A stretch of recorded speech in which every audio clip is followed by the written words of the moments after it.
Okay, so this is the eighth part of the following tutorial series, which is data structures and algorithm. So we have already discussed how to implement C code and the pseudocode for the insert values to the end of the array. So in here, I'll I'm going moving on to the second title, which is how to insert an element to the middle position of the array. So middle means it is not exactly middle. You can define any position uh, under any kind of a particular array. So that corresponding value will be assigned to that position, and other values will be shift left or right. Uh, Depends on the position that you are entering your corresponding value. So imagine this is our array which having 9 elements, and we have only one space left to store only one value. So for now the upper bound remain as 8 because we have only 9 elements. And okay, so let's see how our pseudocode works. So first we should initialize our upper bound. So which means in that case the upper bound is 8. Then we should perform a while loop because now we are going to shift each and every values to the right side because we have to make some space. We have to make some space middle of this array to store our corresponding value. Otherwise, if I just implemented our value into the middle, then a value will be lost. So in order to prevent that, first we should shift right all the values, then there will be a specific place to store our value, or a valid space to store our value. So imagine our new element is 12 and we want to implement that corresponding value at the third index or the fourth position.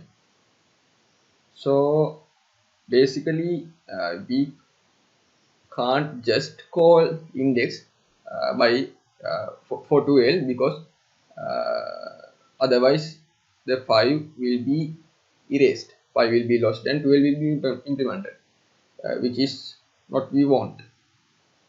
So first we should initialize the corresponding position where our value will be stored. Then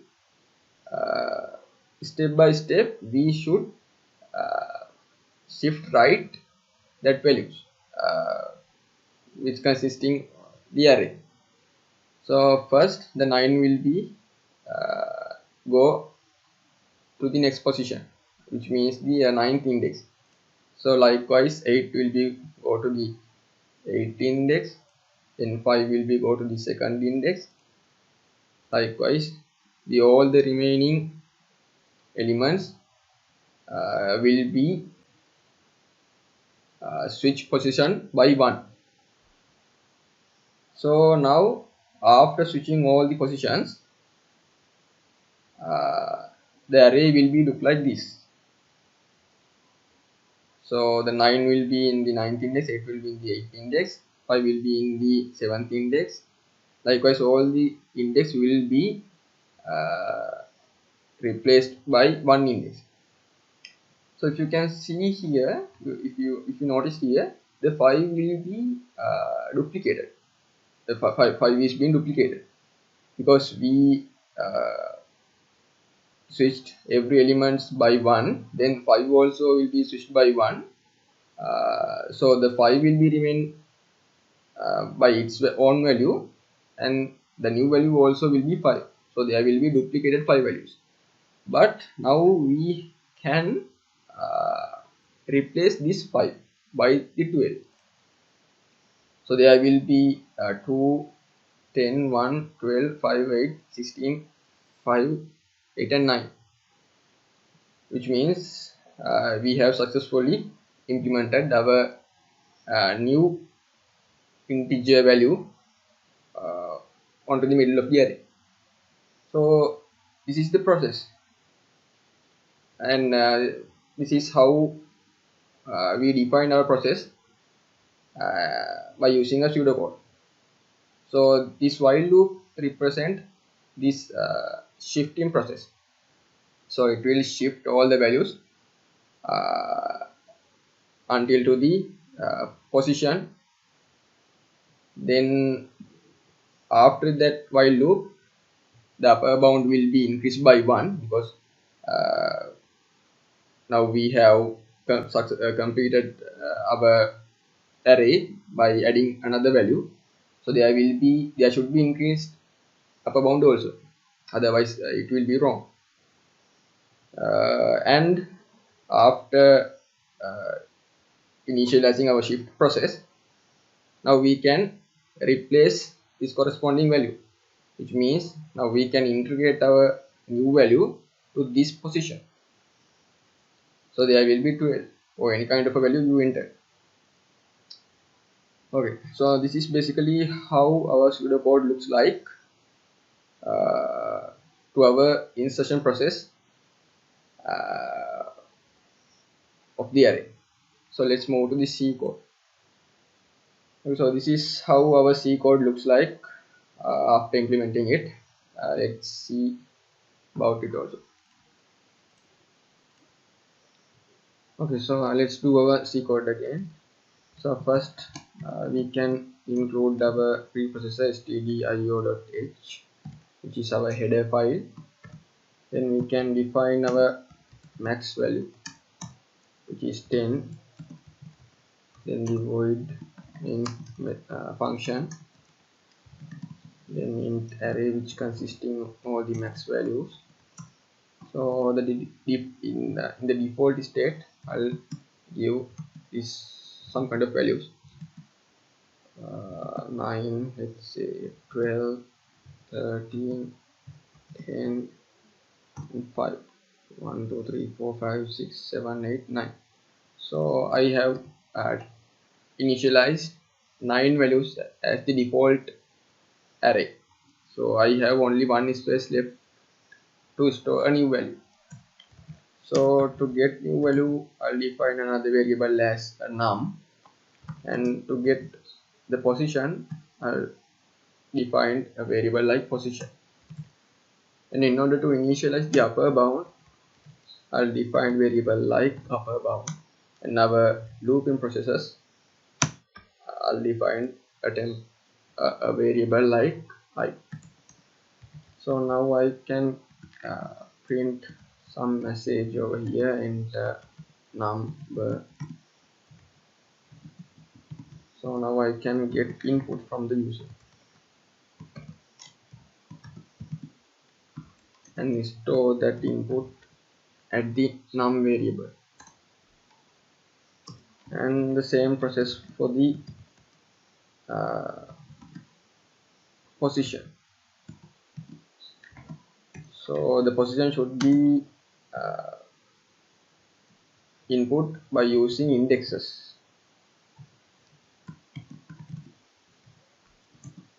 Then again I can store that corresponding value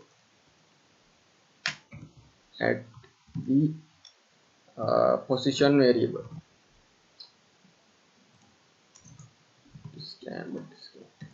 Okay, so first I should perform quick check in order to find our array is full or not. So in here we can check our upper bound. So in the default state, upper bound remain as 8 because we have only 9 elements. So the upper bound will be remain as 8 because we have only 9 elements. So upper bound will be goes like indexing, so it will be 8. So if it is full, which means upper bound not equal to max, or not less than max, which means it's full, then we can print a message like the array is full. So if it is not full, which means now we having a valid space to store our new value. So first I'll take my upper bound to the I variable, then our shifting process, which means our loop. So in here I can check our upper bound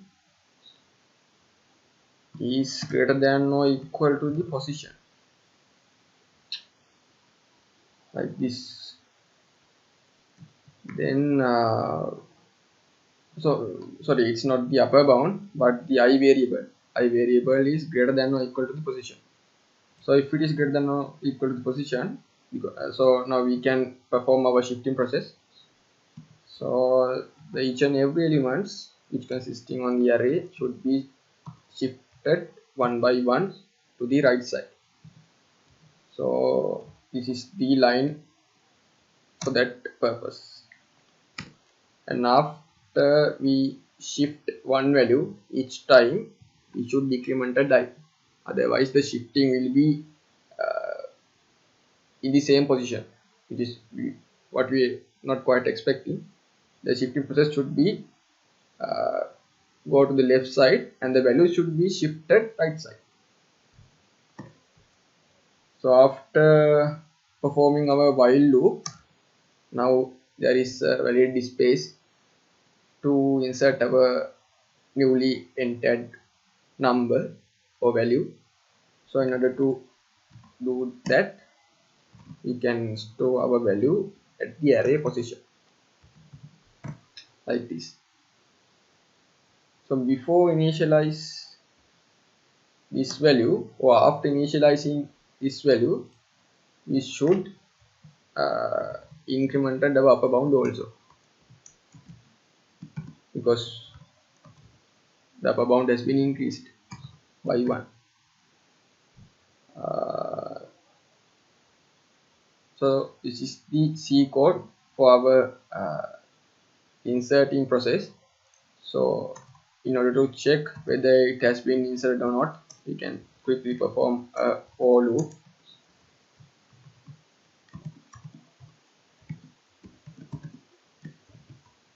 Like this, and the print function, which consists in the tab space also.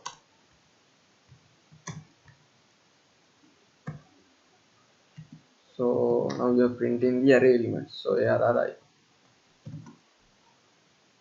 Okay, so let's compile it. So there is an okay, so this is not a but arr, because we haven't implemented a array, we have only implemented array as arr. Okay, so there is no compiled errors. Let's run it again. Okay, so enter a number. I'll enter a number like 99 or maybe 999, and the position I'll insert it as maybe our second index. So there will be implemented 999 to this 56 location, which means the second index. So the index will be entered as 2. So as you can see, the code works successfully. So there is successfully inserted 999 value at this position, which means the second position that we have entered, and all other remaining values has been shifted by 1 to the right side. So if I entered another value, let's say 90, so maybe 100 to the 5th index. So in the 5th index there will be 100 value. So this is how basically you implemented C code for the inserting process